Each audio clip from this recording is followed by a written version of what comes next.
جب میری ماں ایسی تھی اور میری ماں کی آرزویں ایسی تھی، میری ماں کی تمنائیں ایسی تھی، تو بیٹا بایزید مستحب ہوا۔ آج میں یہ پیغام دینا چاہتا ہوں، اصلاح معاشرہ کا جلسہ ہے، آج بھی ضرورت ہے۔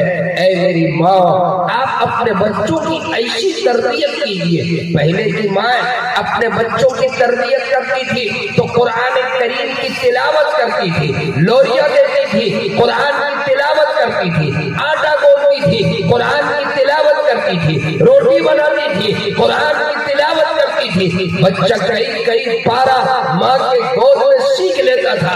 آج ہمارے سامنے ٹی وی، آج ہمارے سامنے موبائل، آج ہمارے سامنے گندی تصویریں، آج ہمارے سامنے عریانیت، آج ہمارے سامنے گانا اور بجانا ہوتا ہے۔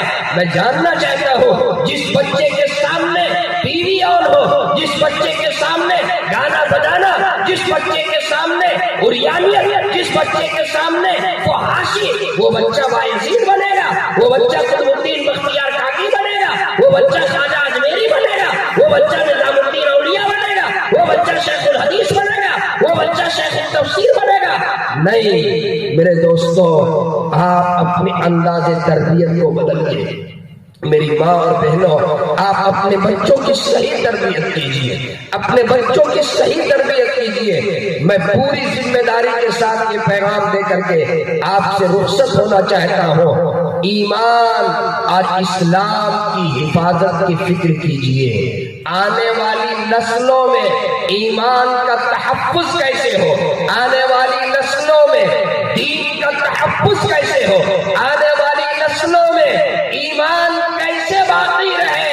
میں بڑی ذمہ داری سے کہتا ہوں، بڑی ذمہ داری سے کہتا ہوں، صدر محترم کی موجودگی میں کہتا ہوں، علماء کی موجودگی میں کہتا ہوں، ایمان اور دین اور اسلام کی حفاظت کے قلعے یہی مدرسے ہیں، یہی مکاتب ہیں۔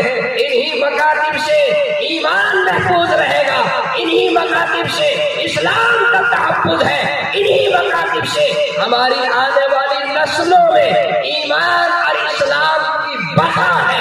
اگر یہ مکاتب نہ ہوتے، اگر یہ مدارس نہ ہو، آج ہمارے سروں کے اوپر جو ٹوپیاں نظر آ رہی ہیں، یہ مدارس کا دین ہے۔ ہمارے چہروں کے اوپر جو داڑھیاں نظر آ رہی ہیں، یہ مدارس کا دین ہے۔ ہمارے مسجدوں کے جو گنبد و مینار نظر آ رہے ہیں، یہ مدارس کا دین ہے۔ ہمارا اسلامی ڈریس جو نظر آ رہا ہے، یہ مدارس کا دین ہے۔ یہ مدرسے نہ ہوتے، ہمارے سروں کے اوپر ٹوپیاں نہ ہوتی، یہ مدرسے نہ ہوتے، ہمارے چہروں پر داڑھیاں نہ ہوتی، یہ مدرسے نہ ہوتے، ہماری پیشانیوں پہ سجدے کا نشان نہ ہوتا، یہ مدرسے نہ ہوتے، ہماری اسلامی شناخت نہ ہوتی، ہماری تہذیب نہ ہوتی، ہمارا کلچر نہ ہوتا، ہماری اسلامی ثقافت نہ ہوتی۔ قسم خدا کی، یہ مدرسوں کا دین ہے، یہ مکاتب کا دین ہے۔ اللہ ہمارے اکابر کی قبروں کو نور سے منور فرمائے، جنہوں نے پورے ہندوستان میں اور پوری دنیا میں مدارس اور مکاتب کے جال بچھا دیے۔ آپ ان ممالک کی تاریخ کو اٹھا کر پڑھیے جہاں پر مدارس نہیں، جہاں پر قرآن پڑھنے اور پڑھانے کا کوئی نظام نہیں، جہاں کے لوگوں نے اپنی آنے والی نسلوں کے دین اور اسلام کے تحفظ اور بقا کی فکر نہیں کیا۔ اسپین سے جب وہاں سے مسلمانوں نے ہجرت کیا، بہت سے آ کر فرانس میں بس گئے، بہت سے لوگ دوسرے ممالک میں، انگلینڈ وغیرہ میں۔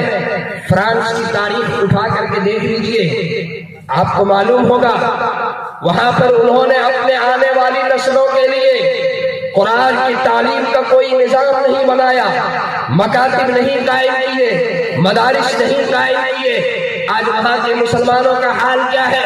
وہ خنزیر بھی کھا رہے ہیں، شراب بھی پی رہے ہیں۔ وہاں کے مسلمانوں کا حال کیا ہے؟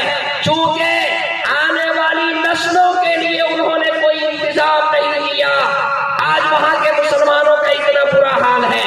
آپ دوسرے ممالک میں، یورپ کے دوسرے ممالک میں جائیے، انگلینڈ وغیرہ میں، آج بھی الحمدللہ ہمارے ہندوستان سے ہمارے اکابر علماء قرآن کریم کی تفسیر بیان کرنے کے لیے انگلینڈ جاتے ہیں۔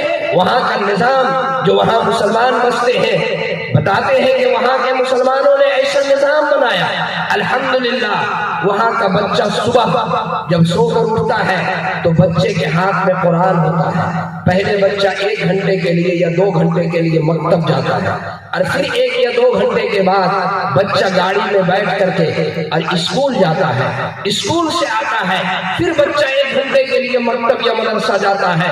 میں بڑی ذمہ داری سے کہتا ہوں، وہ بچہ جو اسکول جانے سے پہلے جس کے ہاتھ میں قرآن ہو اور اسکول سے آنے کے بعد جس بچے کے ہاتھ میں قرآن ہوگا، وہ بچہ کبھی مرتد نہیں ہو سکتا ہے، وہ بچہ کبھی بددین نہیں ہو سکتا ہے۔ قرآن جاتے ہوئے قرآن پڑھ کے جا رہا ہے، اسکول سے آنے کے بعد قرآن پڑھ رہا ہے۔ میں منع نہیں کرتا کہ آپ اپنے بچوں کو اسکول بھیجیے، اسکول ضرور بھیجیے، اپنے بچوں کو ڈاکٹر بنائیے، اپنے بچوں کو انجینئر بنائیے، اپنے بچوں کو پائلٹ بنائیے، اپنے بچوں کو IPS بنائیے، اپنے بچوں کو IAS بنائیے، آپ اپنے بچوں کو سب کچھ بنائیے۔ آج ضرورت ہے، وقت کا تقاضا ہے، حالات ہے، لیکن پہلے اپنے بچوں کو مسلمان بنائیے، پہلے اپنے بچوں کو قرآن پڑھائیے، پہلے اپنے بچوں کو دین کی تعلیم سے آراستہ کیجیے۔ اسکول جانے سے پہلے بچے کو مکتب بھیجیے، اسکول سے آنے کے بعد بچے کو مکتب بھیجیے۔ اگر آپ کے بچے کے ہاتھ میں قرآن ہوگا آتے ہوئے اور جاتے ہوئے، تو میں بڑی ذمہ داری سے کہتا ہوں وہ بچہ کبھی بددین نہیں ہو سکتا ہے۔ اور میرے دوستو، ایک واقعہ سنا کر اپنی بات کو میں ختم کروں۔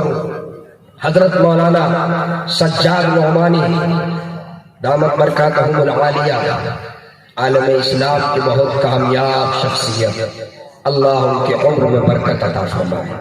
حضرت بیان فرما رہے تھے، میں نے ان سے سنا کہ روس میں جب انقلاب آیا کمیونسٹ کی طرف سے، 70 سال تک تقریباً وہاں پابندی رہی، کوئی قرآن نہیں پڑھ سکتا، کوئی قرآن کریم اپنے گھر میں رکھ نہیں سکتا۔ اگر کوئی قرآن پڑھتے پڑھاتے ہوئے مل گیا تو اسے عمر قید کی سزا۔ اگر کسی کے یہاں قرآن کریم کا نسخہ مل گیا، قرآن کریم کی کتاب مل گئی، تو اسے پھانسی کی سزا دے دی جائے۔ اتنی سخت سزا وہاں کے گورنمنٹ کی طرف سے اعلان ہوا۔ اس دوران 60-70 سال پابندی کے زمانے کے بعد وہاں کی ایک جماعت ہندوستان ہے، وہاں کی ایک جماعت نظام الدین مرکز، حضرت مولانا کہتے ہیں کہ اس زمانے میں جو حضرت مولانا انعام الحسن صاحب رحمت اللہ علیہ، جو نظام الدین کے حضرت تھے، امیر تھے، ذمہ دار تھے، حضرت نے مولانا سے فرمایا کہ آپ اس جماعت کا ترجمان بن کر کے آپ انہیں دارالعلوم لے کر کے جائیے، آپ ان کو مظاہر علوم لے کر کے جائیے اور ہندوستان کے بڑے بڑے اداروں کا معائنہ کروائیے۔ مولانا فرماتے ہیں کہ میں اس جماعت کو لے کر جب دارالعلوم گیا، اس جماعت میں ایک شخص نے قرآن کریم پڑھا۔ میں نے پوچھا آپ حافظ قرآن ہیں؟ کہ ہاں حافظ قرآن ہے۔ اتنی اچھی آواز میں، اتنی اچھی قرات، اتنی اچھی قرات، اس نے جب قرآن کریم خوبصورت لہجے میں پڑھا، میں اش کرتا رہ گیا اور بڑی حیرت کے ساتھ میں نے ان سے پوچھا آپ کہ یہاں 60-70 سال تک پابندی رہی قرآن پڑھنے اور پڑھانے پر، آپ نے قرآن کیسے سیکھا؟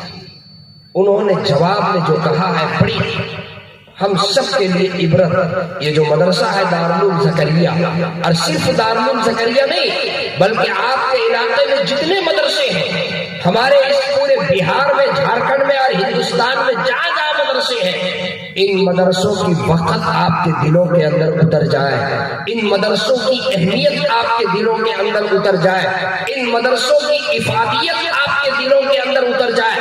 اس واقعے کو سننے کے بعد انہوں نے کہا کہ مولانا آپ مجھے دیکھ کر کے اور میرا قرآن سن کر کے حیرت اور استعجاب کر رہے ہیں، الحمدللہ ہمارے یہاں سینکڑوں حافظ ہیں، کوئی محلہ ایسا نہیں ہے، کوئی گاؤں ایسا نہیں ہے جہاں آپ کو حافظ قرآن نہیں ملیں گے، ہر جگہ قرآن پڑھنے والے ہیں۔ تو مولانا نے کہا کہ آپ کے یہاں اتنی سخت پابندی، آپ کے یہاں کوئی مدرسے نہیں، آپ کے یہاں کوئی مکاتب نہیں، اتنی سخت پابندی، پڑھنے اور پڑھانے پر عمر قید کی سزا، پھر آپ کے یہاں یہ نظام کیسے چلا، اتنے حفاظ کیسے بن گئے؟ انہوں نے جواب دیا کہ مولانا جب ہمارے یہاں پابندی لگا دی گئی تو ہم لوگوں نے ایک تدبیر اختیار کیا۔ کیا تدبیر اختیار کیا؟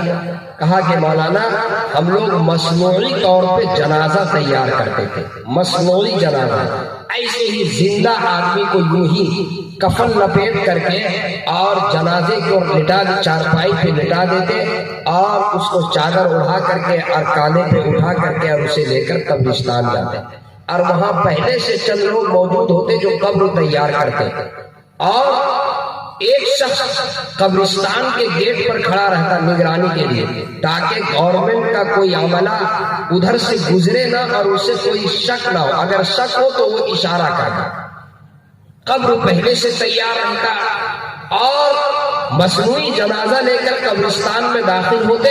مولانا ایک ایک قبر میں 4 4 5 5 پڑھنے والے بچے داخل ہو جاتے اور ایک پڑھانے والا داخل ہو جاتا اور موم بتی کی روشنی میں جلا کر کے اور بچے کو قرآن پڑھایا جاتا۔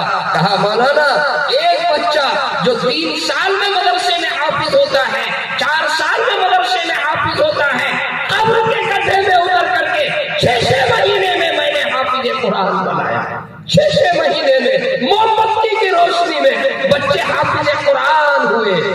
میرے دوستوں، میرے بزرگوں، میرے نوجوانوں، مدرسے کی اہمیت کو سمجھیے، مدرسے کی وقت کو سمجھیے۔ اگر آپ کے یہاں مدرسہ ہے تو اس کو نعمت سمجھیے۔ ہمارے اکابرین نے یہ مدرسے قائم کیے، اگر مدرسے نہ ہوتے تو پتہ نہیں قرآن پڑھنے کے لیے، قرآن سیکھنے کے لیے ہمیں کس در پہ جانا پڑتا، کیا تدبیر اختیار کرنی پڑتی۔